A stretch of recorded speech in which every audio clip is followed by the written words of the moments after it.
우리 함께 보실 하나님 말씀은 요한복음 17장 13절에서 21절까지 말씀입니다.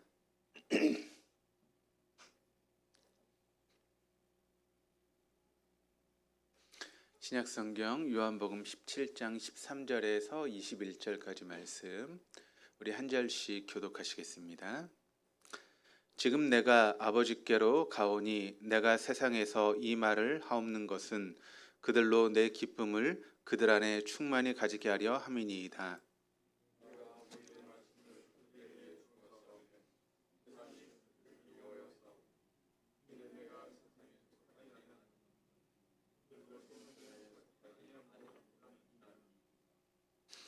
내가 비옵는 것은 그들을 세상에서 데려가시기를 위함이 아니요 다만 악에 빠지지 않게 보전하시기를 위함이니이다.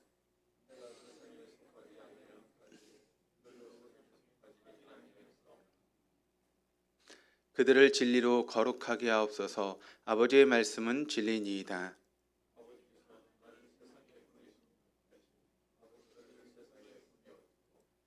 또 그들을 위하여 내가 나를 거룩하게 하오니 이는 그들도 진리로 거룩함을 얻게 하려 함이니이다.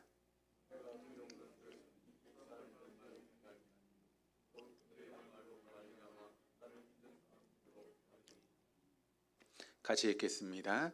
아버지여, 아버지께서 내 안에 내가 아버지 안에 있는 것 같이 그들도 다 하나가 되어 우리 안에 있게 하사 세상으로 아버지께서 나를 보내신 것을 믿게 하옵소서. 아멘. 우리 옆에 있는 분들하고 인사하시겠습니다. 하나님이 우리와 함께 계십니다. 이 저녁에도 좋으신 하나님의 은혜가 우리 모두 함께 하시기를 주님의 이름으로 축원합니다. 제 친구들 중에 이제 미국에서 목회하시는 그런 목사님들이 몇 분 계십니다. 이제 그 뭐 총회라든가 그런 때 이제 나오게 되면 이제 만나서 이렇게 여러 가지 이야기를 했던 그런 적이 있습니다. 근데 그런 분들 중에는 이제 미국에서 건너가서 이제 공부를 하고 거기서 이제 자리를 잡고 이제 목회를 하시는 그런 분들이 계시는데, 이제 그 자녀들이 이제 태어나게 되죠. 그러면 이제 한국에서 이제 공부하다가 자녀를 낳고 미국으로 건너가신 분도 계시고, 미국 땅에서 아예 자녀를 낳은 그런 분들도 계십니다. 그러면 미국에서 이제 자녀를 낳은 그 아이들은 이제 어느 나라 시민권을 가지고 있죠? 미국 시민권을 가지고 있습니다. 그러니까 모습은 한국 사람임에도 불구하고 미국 시민권이 있습니다. 그런데 그 이제 시민권만 있는 것이 아니라 태어나서부터 이제 그 미국 땅에서 자랐기 때문에 어울리는 아이들도 이제 미국 아이들이고, 또 정신이라든가 생각들, 또 모든 환경들이 이제 미국에서 자랐기 때문에 엄밀한 의미에서 그냥 모습만 한국 사람이지 실제는 이제 미국 사람이죠. 제가 궁금해서 한번 물어봤습니다. 이 목사, 그러면 만약에 그 한국하고 미국하고 어떤 스포츠 경기, 뭐 월드컵이 됐든 뭐 올림픽이 됐든 그런 경기를 하면 어느 나라 응원해? 라고 물어봤습니다. 그랬더니 이제 뭐라고 대답을 할까요?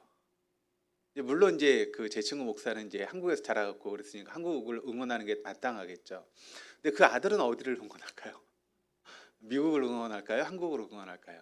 얘기를 들어봤더니 한국을 응원한다 그러더라고요. 그게 이제 아버지가 이제 한국 사람이고 엄마도 한국 사람이고 또 집에서 이제 한국말을 쓰고, 그래서 그런지 모르겠지만 이제 그 환경은 다 미국에서 자랐음에도 불구하고 그런 정신들이 아직도 한국에 속해 있기 때문에 한국을 응원한다, 그런 이야기를 제가 들은 적이 있습니다. 여러분, 우리가 다 그리스도인이지 않습니까?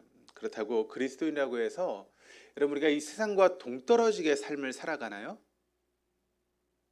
우린 다 하늘나라 이제 시민권을 가지고 있으니까 이 땅은 상관없이 하늘나라만 바라보며 삶을 살아갑니까? 그렇지 않죠. 우리가 하늘의 시민권을 가지고 있고 또 예수를 믿는 그리스도인을 할지라도 천상의 세계 혹은 구름 위에 사는 것이 아닙니다. 우리가 이 땅을 살아가면서 우리의 두 발을 이 땅 위에 이제 두고 삶을 살아가고, 또 이 땅에 속해서 우리가 직장을 가지고 있고 또 그 직장에서 얻는 그런 물질을 가지고 삶을 살아가죠. 그러니까 우리는 믿지 않는 사람과 똑같이 이 땅에서 두 발을 딛고 살아가면서 이 대한민국이라고 하는 그런 땅 속에서 일을 하고 또 거기서 먹고 삶을 살아가는 것입니다. 그러니까 어떤 의미에서 보면 예수를 믿는 우리나 아니면 예수를 믿지 않는 다른 사람이나 외적으로 보면 차이가 있을까요, 없을까요? 어떻게 생각하십니까? 외적으로 보면 차이가 없죠. 예, 다 똑같이 대한민국 국민으로서 똑같이 이 땅에 속해서 삶을 살아가는 그런 외적인 모습을 보면 믿는 사람이나 믿지 않는 사람이나 다 똑같은 그런 모습을 가지고 살아간다는 것입니다. 그런데 오늘 본문 16절 말씀을 통해서 주님께서 우리에게 좀 이상한 말씀을 하시는데 16절 말씀을 다시 한번 보시면 우리 한번 같이 한번 읽어보시겠습니다. 내가 세상에 속하지 아니한 같이 그들도 세상에 속하지 아니하였사옵나이다. 자, 예수님께서 16절의 말씀을 통해서 이렇게 이야기를 하시는데 그리스도인들이 세상에서 일하고 먹고 살고 있지만 그러나 우리 그리스도인들은 어떤 존재라고 이 16절의 말씀을 통해서 이야기를 하고 있습니까? 우리는 어디에 속하지 않은 사람이라고요? 세상에 속하지 않은 사람들이다.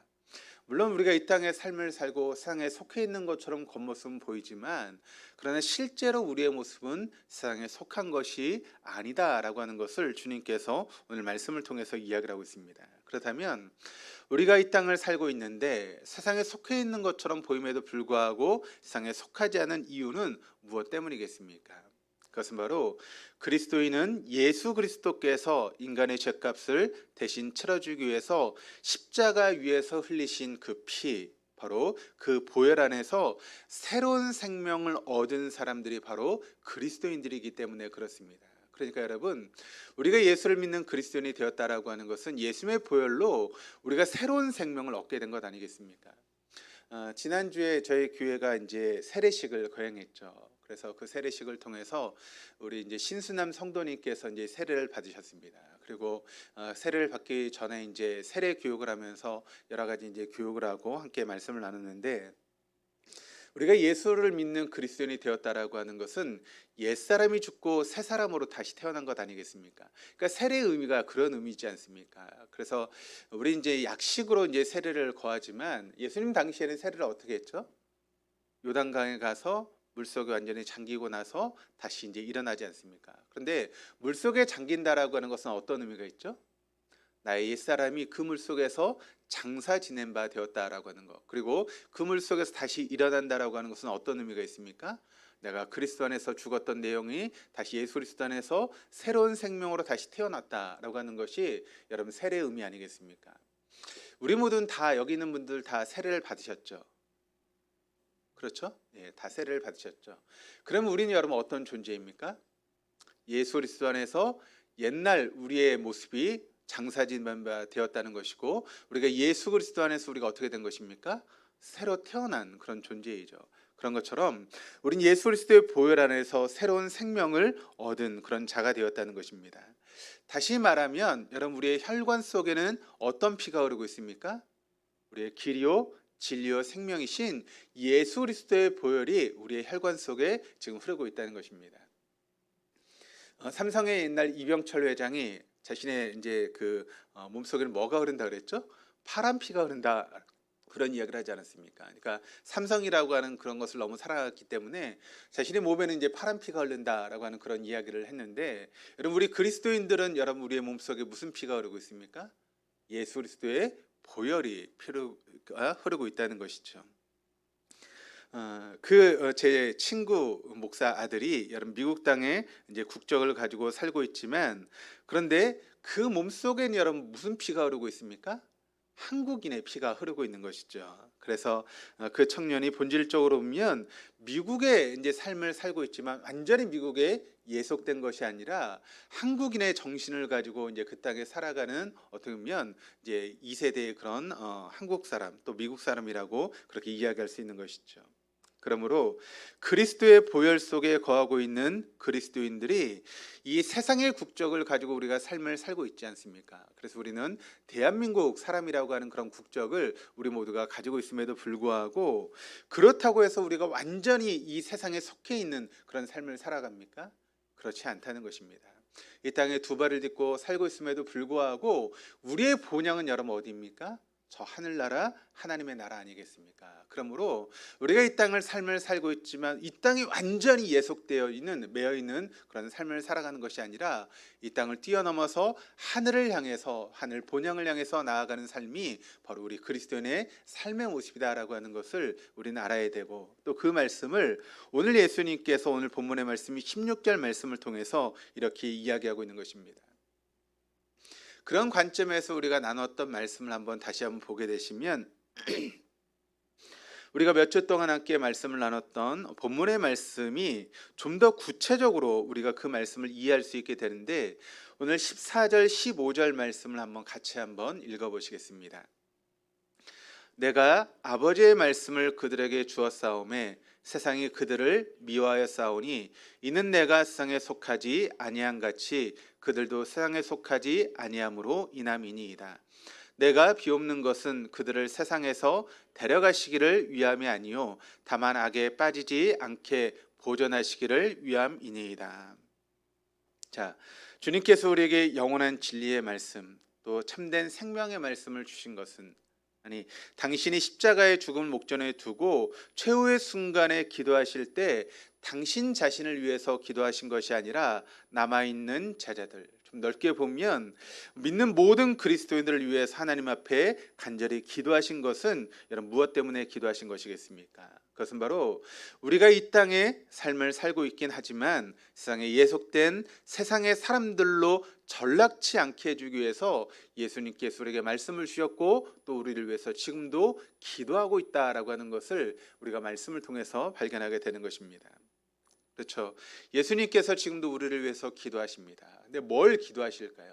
그것은 바로 우리가 이 세상에 속해 있는 그런 세상에 매여 있는 사람으로 전락하지 않기를 위해서 지금도 주님은 우리를 위해서 기도하고 계시다라고 하는 것을 여러분 잊지 마시기를 바랍니다.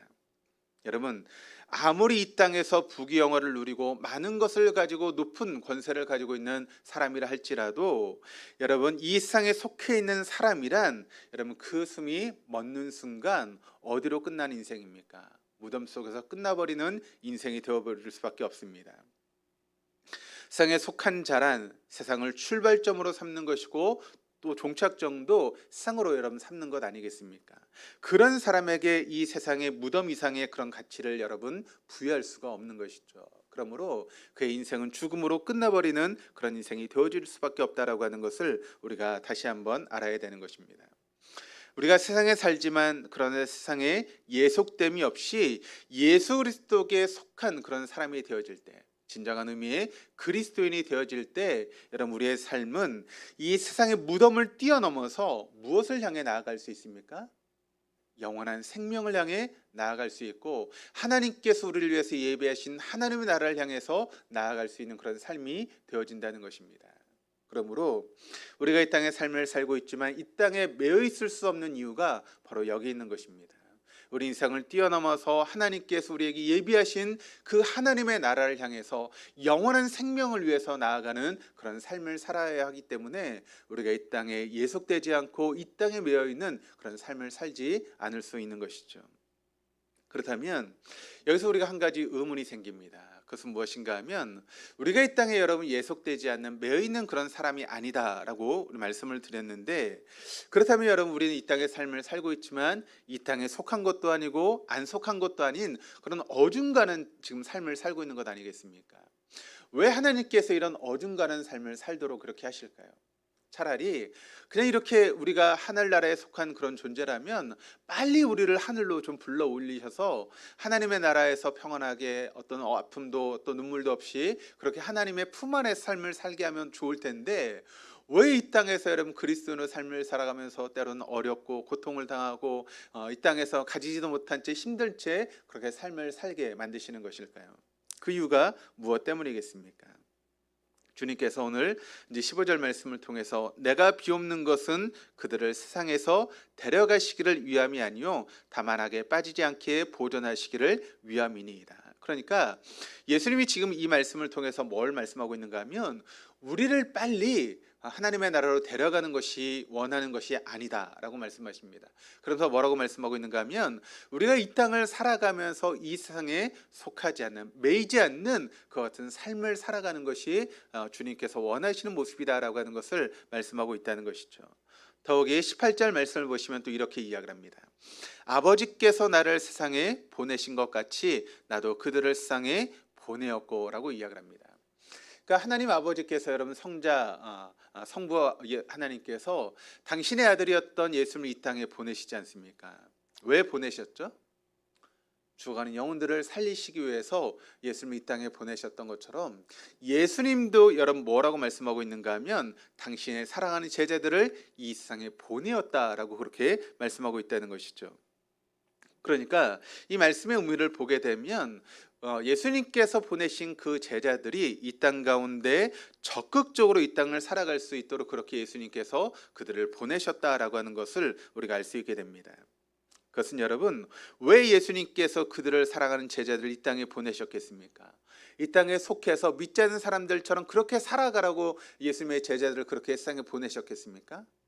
그렇지 않죠. 그렇다면 왜 예수님의 제자를 세상에 보내셨겠습니까?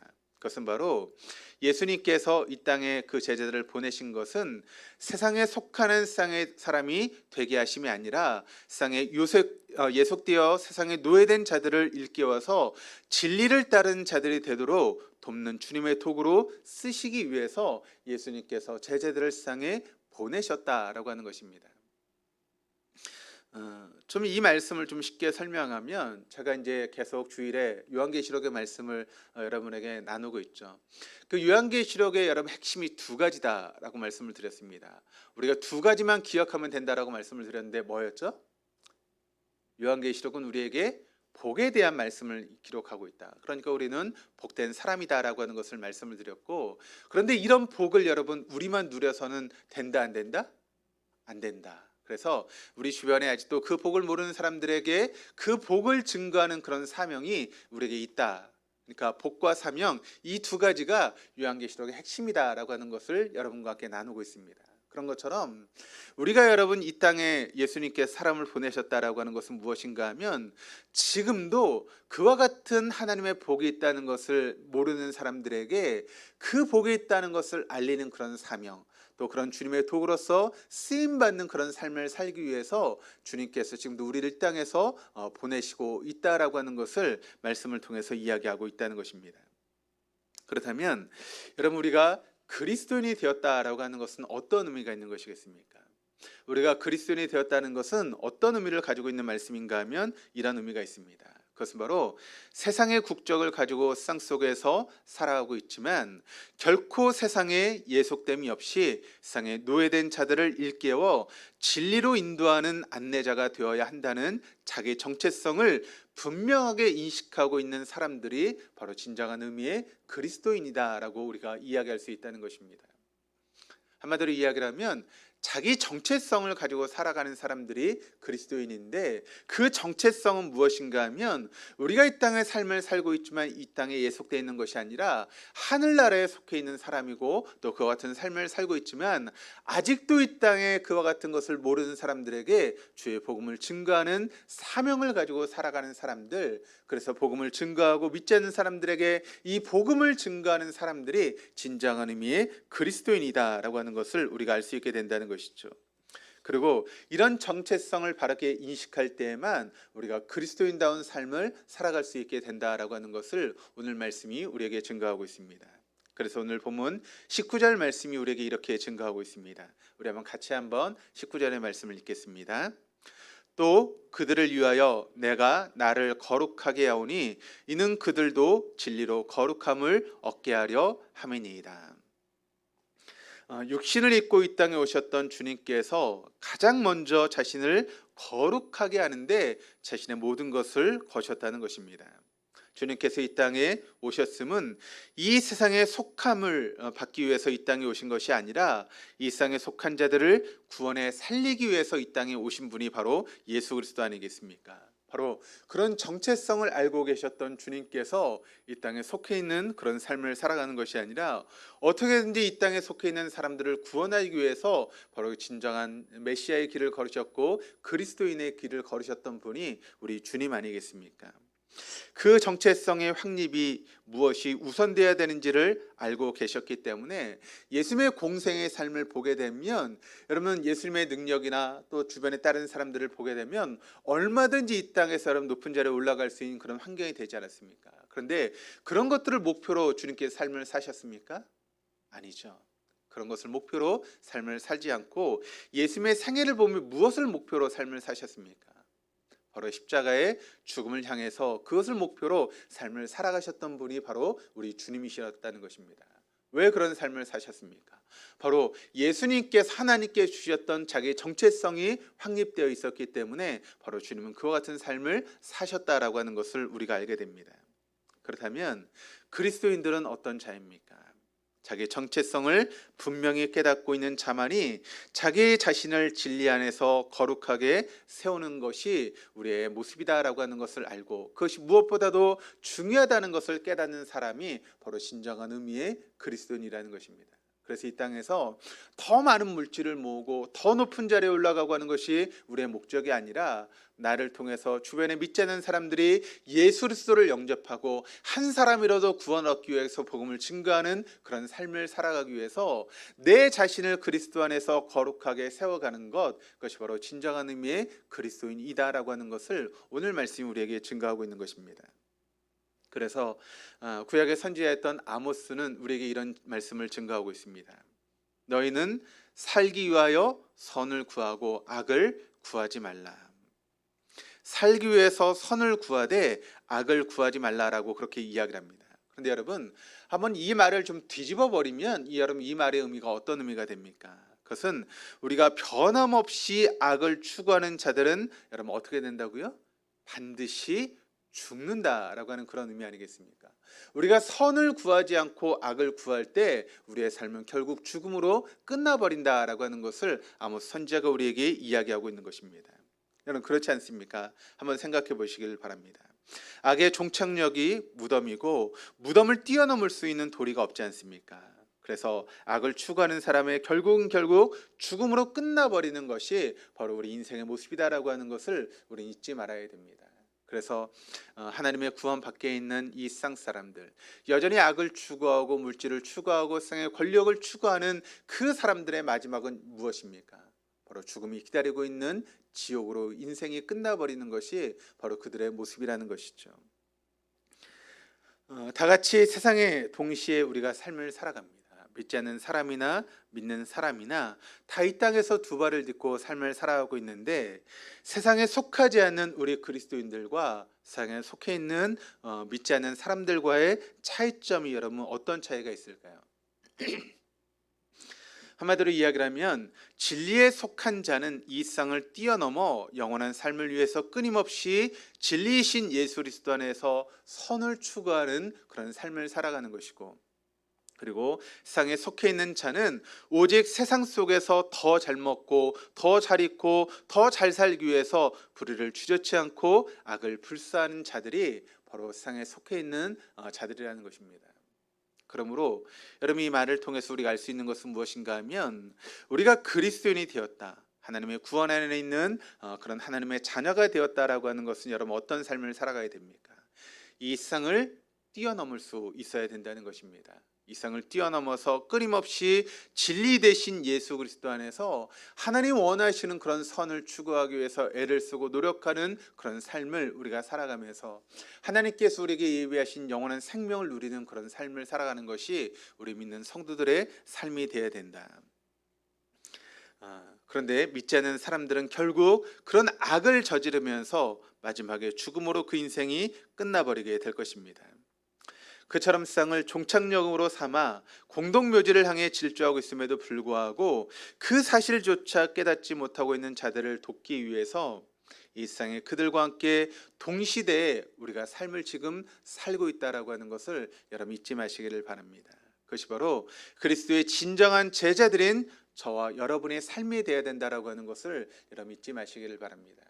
그래서 우리는 여러분 세상에 삶을 살고 있지만 세상에 속하지 않채 이 세상을 뛰어넘는 그런 삶을 살고 있는데, 아직도 우리 주변에 여러분 이 세상을 목적으로 살고 있는 사람들이 얼마나 많이 있습니까? 더 많은 돈을 모으기 위해서, 더 편하게 삶을 살기 위해서, 더 높은 권력을 가지기 위해서 지금도 애를 쓰고 노력하며 삶을 살아가는 사람들이 우리 주변에 있는데, 그들에게 그것이 우리의 인생의 목적이 아니라는 것을 분명히 알려줘야 되고, 또 그들에게 영원한 생명이 있다라고 하는 것을 알려줘야 되고, 그런 삶을 살아가면 결국 공동묘지로 그 인생이 끝날 수밖에 없다라고 하는 것을 알려주는 삶을 살아가는 것이 바로 저와 여러분의 사명이다라고 하는 것을 오늘 말씀이 우리에게 증거하고 있는 것입니다. 우리가 가장 먼저 우리 자신을 거룩하게 가꿔야 되는 이유도, 어떤 경우에도 진리 안에서 선을 추구하는 본이 되어야 되는 까닭도 바로 여기 있다라고 하는 것을 여러분 잊지 마시기를 바랍니다. 그래서 사도 바울이 빌립보서 4장 8절 말씀을 통해서 이렇게 우리에게 권면을 하고 있습니다. 우리 한번 같이 한번 읽어보시겠습니다. 정말로 형제들아, 무엇에든지 참되며 무엇에든지 경건하며 무엇에든지 옳으며 무엇에든지 정결하며 무엇에든지 사랑할 만하며 무엇에든지 칭찬을 받을 만하며 무슨 덕이 있든지 무슨 기림이 있든지 이것들을 생각하라. 너무나 당연한 권면이 아닐 수 없습니다. 우리 자신이 이와 같은 사람이 되지 않고 어떻게 세상에 속한 사람들을 인도해 내기는커녕 여러분 세상에 침몰할 수밖에 없는 것이죠. 그러므로 사도 바울이 이 말씀을 하고 있는 것처럼 우리가 이와 같은 삶을 살기 위해서 애를 쓰고 노력할 수 있어야 된다는 것입니다. 사도 바울이 이처럼 당당하게 권면할 수 있었던 것은 바로 사도 바울이 자기 자신이 그리스도 안에서 거룩하게 자신의 삶을 채워가는 그런 삶을 살았기 때문에 사도 바울이 이런 권면을 우리가 할 수 있었다는 것입니다. 그래서 그는 빌립보서 4장 9절 말씀을 통해서 또 자신 있게 이렇게 이야기를 하고 있습니다. 우리 같이 한번 읽어보시겠습니다. 너희는 내게 배우고 받고 듣고 본 바를 행하라. 그리하면 평강의 하나님이 너희와 함께 계시리라. 자, 사도 바울이 자신을 그리스도 안에서 거룩하게 세워가는 그런 삶을 살게 되었을 때 그는 주변에 있는 사람들에게 담대하게 이렇게 이야기를 하고 있습니다. 너희는 나에게 배우고 받고 듣고 본 바를 그대로 행하면 돼. 내가 어떻게 행동하고 있는지, 내가 어떻게 말하고 있는지, 내가 무엇을 향해서 삶을 살고 있는지 네가 본 그대로 나에 대해서 너희도 똑같이 하면 돼라고 자신 있게 사도 바울이 그렇게 이야기하고 있었다는 것입니다. 여러분, 이야기를 할 수 있다는 것은 얼마나 자신감 있는 그런 이야기입니까? 또 사도 바울이 이렇게 이야기할 수 있었다라고 하는 것은 사도 바울이 그리스도 예수 안에서 얼마나 자신을 거룩하게 세워갔기에 이런 말을 담대하게 할 수 있었겠습니까? 여기에 중요한 것은 사도 바울이 세상에 속해서 삶을 살고 있었지만 세상에 예속되지 않고 오히려 진리로 자기 자신을 가꾸어 세상에 빠진 자들을 바르게 인도해내는 그리스도인의 자기 정체성을 확립해 갈 때 오늘 이 9절 말씀을 보시면 평강의 하나님께서 사도 바울과 함께 하셨다는 것입니다. 그리고 그 하나님의 능력이, 그 하나님의 평강이 그와 함께 하시고 있었다라고 하는 것을 사도 바울은 우리에게 이야기를 하고 있습니다. 이런 평강이 여러분 우리에게 있어야 되지 않겠습니까? 우리 자신도 사도 바울과 같이 우리를 그리스도 안에서 거룩하게 세워갈 때 이런 하나님의 놀라운 평강이 우리의 삶 가운데 충만하게 채워지게 될 줄 믿습니다. 그러므로 여러분, 자기 평강은, 또 참된 평강은 어디서부터 오는 것이겠습니까? 바로 이런 영원한 기쁨과 이런 평강은 자기 정체성을 인식하고 확립하는 삶 속에서만 그와 같은 평강과 기쁨이 주어질 수 있다라고 하는 것을 여러분 믿으시기를 바랍니다. 여러분, 우리가 그리스도인이 되었다면, 진정으로 예수 그리스도의 진정한 제자가 되고 우리가 그런 삶을 살아가고 있다면 우리 안에는 말할 수 없는 그런 평강이 우리 안에 있어야 됩니다. 어떤 상황이 됐든 어떤 여건이 됐든 우리에게 어떤 고난이 온다 할지라도 이와 같은 하나님이 우리에게 주시는 그런 평강이 우리의 삶 가운데 넘칠 수 있어야 된다는 것이죠. 그런 평강이 여러분에게 있으십니까? 그런 평강이, 그런 기쁨이 여러분의 삶을 충만하게 지금 채우고 계십니까? 여전히 세상적인 것에 매여서 세상적인 걱정을 하고 염려하며 근심하면서 이런 평강을 누리지 못한 채 기쁨도 없이 여러분 우리의 삶이 공고한 가운데 삶을 살고 있는 것은 아닙니까? 모든 것을 하나님께 맡기고 우리의 인생을 인도하신 그 하나님 앞에 우리의 모든 것을 맡기고 우리가 삶을 살아가면 말할 수 없는 그런 평강이, 아무리 우리가 공고한 삶에 있다 할지라도 여러 가지 환경이 우리를 어렵게 한다 할지라도 때로는 우리의 말할 수 없는 고난이 우리를 찾아온다 할지라도 우리의 삶을 인도해 가시는 또 하나님 주시는 기쁨과 평강이 우리의 삶에 넘치게 될 터인데, 우리가 그런 평강과 기쁨을 누리지 못하고 삶을 살고 있다는 것은 여전히 우리가 세상에 예속되어 삶을 살고 있다라고 하는 말의 의미가 되는 것 아니겠습니까? 여러분, 우리가 세상에 예속되어 삶을 살아오고 있는데 그 속에 어떻게 참된 평강이, 주님이 주시는 그런 기쁨이 우리의 삶 가운데 넘치겠습니까? 임진왜란 때 여러분 우리 나라의 많은 그런 기술자들이 일본으로 끌려가게 되었죠. 그런데 그런 끌려갔던 사람들 중에 도공들이 참 많았다고 합니다. 그러니까 뭐 도자기를 빚는 그런 도공들이 많았는데, 그런 조선 도공의 후예로서 일본 도자기계의 대명사인 사스마야키 14대의 주인인 심수관 씨라고 하는 그런 분이 계시다고 합니다. 그런데 이분이 이제 초등학교 입학식을 마치고 돌아왔을 때 그의 아버지는 수간 소년을 작업실로 부르더니 구슬만한 흙덩이를 뭉쳐서 도자기를 빚는 물레 위에 놓고 그 진흙 위에 바늘을 꽂아 놓았다고 합니다. 그러고 나서 물레를 돌리면서 무엇을 느꼈는지를 물어보았다고 합니다. 그때 수간 어린이가 물레는 도는데 바울은 움직이지 않는다라고 하는 그런 대답을 했다는 것입니다. 한번 생각해 보시길 바랍니다. 물레를 놓고 그 위에 이제 진흙을 놓고 정 가운데에다 이제 바늘을 꽂았습니다. 그러니까 여러분, 물레가 아무리 돌아가도 여러분 그 가운데 있는 바늘은 어떻게 될까요? 움직이지 않고 이제 그 자리를 있게 된 것이죠. 그때 그 소년이 진흙은 돌아가고 있는데 그 바늘은 움직이지 않는다라고 하는 그런 이야기를 했습니다. 그때 그 아버지가 기다렸다는 듯이 이런 이야기를 했다는 것입니다. 움직이는 물레 속에서 움직이지 않는 중심을 찾는 것이 앞으로 너의 인생이다라고 하는 그런 이야기를 했다는 것입니다. 그때 수간 어린이는 아버지의 그 말뜻을 이해할 수 없었고 성장한 뒤에 끊임없이 기술을 연마하라는 뜻으로 그때는 이해했다는 것입니다. 그리고 나이가 들어서야 비로소 그 아버지의 뜻을 알 수 있게 되었는데, 타국에 끌려왔던 조선 도공의 피와 얼을 이어받은 조선인의 후손으로서 확립되지 않으면 안 될 자기 정체성을 가지고 있어야 된다라고 하는 그런 의미라는 것을 알게 되었다는 것입니다.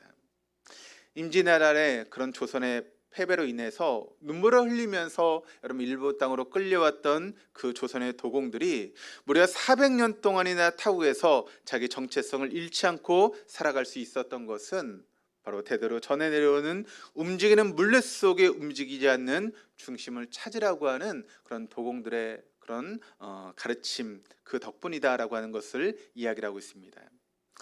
왜 조선인들이 무엇보다 자기 정체성을 중요하게 여기게 되었을까요? 자기의 정체성의 인식과 확립이 없이는, 다시 말해서 일본 도공의 흉내를 내려고 해서는 이국 땅에서 삶의 뿌리도 또 기쁨도 또 평안도 누릴 수 없기 때문에 어떤 어려운 환경 가운데도 조선 도공이라고 하는 정체성을 가질 때에만 그 삶이 흔들리지 않는 그런 삶을 살 수 있다라고 하는 그런 이야기입니다. 그런 의미에서 여러분, 참된 신앙이란 무엇이겠습니까? 그것은 바로 움직이는 세상 속에서 움직이지 않는 진리를 찾고 추구하는 것이고, 그것은 자기 정체성의 인식과 확립에서부터 시작된다라고 하는 것을 우리는 이 말씀을 통해서 발견하게 되는 것입니다. 그렇습니다. 이 세상은 여러 가지로 여러분 움직이는 그런 세상 속입니다. 그런데 그런 움직이는 세상 속에서 결코 잊지 말아야 될 그런 중심이 우리에게 있는 사람들이 바로 그리스도인입니다. 그런 정체성을 가지고 어떤 환경 속에서도 움직이지 않는 그 같은 정체성을 붙드는 그것이 무엇보다도 중요하다는 것이죠. 사랑하는 교회 여러분, 그렇다면 우리가 세상에 살되 결코 세상에 속한 자가 아니라 진리 속에 거하는 사람이라고 하는 것을 여러분 잊지 마시기를 바랍니다. 그런 분명한 정체성을 우리가 붙들고 살아갈 때 우리 일상 속에서 흔들리지 않는 그 같은 삶을 살아갈 수 있게 될 줄 믿습니다. 그렇습니다. 우리의 영혼 속에는 여러분 뭐가 흐르고 있습니까? 예수 그리스도의 보혈의 피가 우리의 영혼 속에 흐르고 있다라고 하는 것을 잊지 마시기를 바랍니다. 그런 우리가 어떻게 세상 사람과 똑같이 여러분 세상을 추구하며 삶을 살겠습니까? 그 세상을 뛰어넘는 그런 정체성이 우리에게 있을 때에만 우리가 세상 속에 흔들리지 않는 그런 삶을 살아갈 수 있다는 것이죠. 움직이는 세상 속에서 움직이지 않는 진리의 중심을 찾아 그 중심에 바로 여러분의 중심을 맞추시기를 바랍니다. 사람들의 소리에 흔들리지 마시기를 바랍니다. 주변에 눈에 보이는 것 때문에 여러분의 신앙이 흔들려서는 안 됩니다. 그때부터 놀라운 새 생명의 역사가 여러분의 삶 가운데 한없이 펼쳐지게 될 것입니다. 진리와 신앙의 가장자리의 문제가 아니라 언제나 문제는 중심의 문제입니다. 가장자리는 언제나 움직이게 되어 있습니다. 그러나 중심만은 불변이고 영원한 까닭입니다. 우리의 중심이 주님께 맞춰져서 그 주님의 중심을 들고 우리가 삶을 살아가므로 어떤 환경 속에서도 움직이지 않는 흔들리지 않는 저와 여러분의 삶이 될 수 있기를 주님의 이름으로 축원합니다.